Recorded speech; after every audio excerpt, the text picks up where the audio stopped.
এই রকম দিন খুব কমই পাওয়া যায় যেদিন সকালবেলায় সমস্ত কাজ মোটামুটি হয়ে যায় আর একটু রেস্ট নেওয়ার সময় পাওয়া যায়।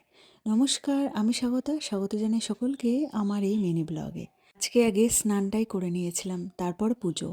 আজকে অনেক ফুল ফুটেছে, জবা ফুলের সাথে আবার টগর আর করবী দুটোই পাওয়া গিয়েছে।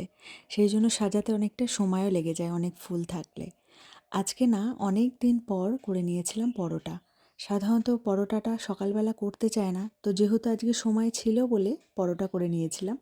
পরোটা করতে বেশ সময় লেগে যায়। সকালবেলা অতক্ষণ ধরে রান্নাঘরে দাঁড়িয়ে পরোটা করতে গেলে বাকি রান্নাগুলো আর হয় না। সেই জন্য সাধারণত সকালের দিকে পরোটা করি না। এবারে তো আস্তে আস্তে গরম পড়েছে, তো এনাদের আনাগোনা শুরু হয়ে গিয়েছে। আপনাদের বাড়িতে আছে নাকি? আমাদের বাড়িতে বেশ কয়েকটা আছে এরকম। বাগানের দিকে আর পুকুর পাড়ে এরা ঘুরে ঘুরে বেড়ায়।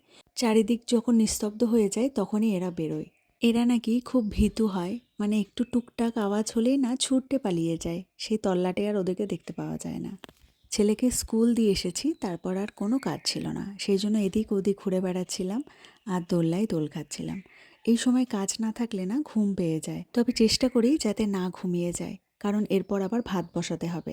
ভাত বসিয়ে যদি কোনো কারণে ঘুমিয়ে যায় তাহলে তো ভাতটার কী অবস্থা হবে বুঝতেই পারছেন। আপনাদের এইরকম হয়েছে নাকি কোনো দিন ভাত বসিয়ে ভুলে গিয়েছেন? আজকের ভিডিওটা এখানে শেষ করছি। সকলে ভালো থাকবেন, সুস্থ থাকবেন। ফিরে আসবো অন্য কোনো ভিডিও নিয়ে।